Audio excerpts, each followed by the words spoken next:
देखिए, दोनों में फंडामेंटल डिफरेंस है।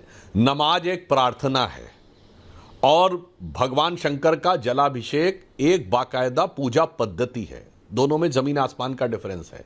ये उपासना है या अभिषेक है और वो सिर्फ प्रार्थना है।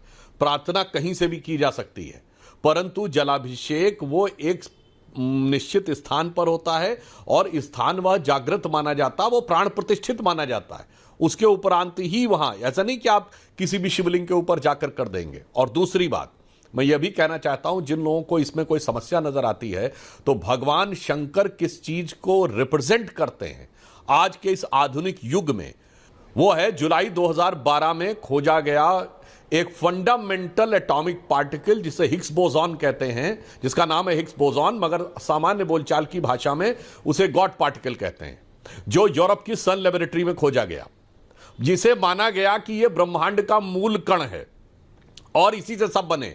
अब आप समझिए, उस सन लेबोरेटरी की लॉबी में आप जाके देखें तो नटराज करते हुए शिव की मूर्ति पर लगी हुई है। अब इतना ही नहीं है, उसके नीचे ऑस्ट्रियन साइंटिस्ट फिट्जे कैपरा का कोट लिखा है कि now the science has come to the conclusion that the perpetual creation and destruction of universe is like the cosmic dance of Shiva. मैं हिंदी में बता देता हूं, यानी विज्ञान अब इस निष्कर्ष पे पहुंचा है कि ब्रह्मांड का सतत निर्माण और सतत संहार भगवान शंकर के आकाशीय नृत्य की तरह है। यह कौन कह रहा है? मैं चैलेंज करके पूछता हूं, दुनिया में कोई ऐसा धर्म और मत, पंत्र, संप्रदाय, रिलीजन बताइए जिसके भगवान की मूर्ति किसी लैब में लगी हुई हो। नंबर 2, वो एक साइंटिफिक थ्योरी को इंस्पायर कर रही हो। नंबर 3, ये कहने वाला साइंटिस्ट उस धर्म का ना हो। अपने धर्म के लिए तो किसी को प्रेजुडिस भी हो सकती है। एंड नंबर 4, अगर उसने तारीफ कर दी तो उससे यह ना कहा गया हो तुम कन्वर्ट हो जाओ।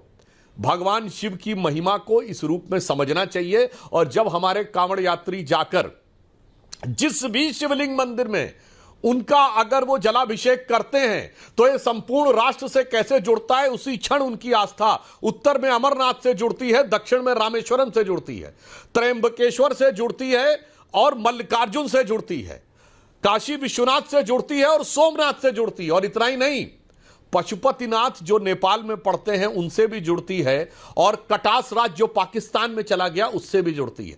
तो यह भारत की शाश्वत, अविभाजित और सनातन चेतना का प्रतीक है।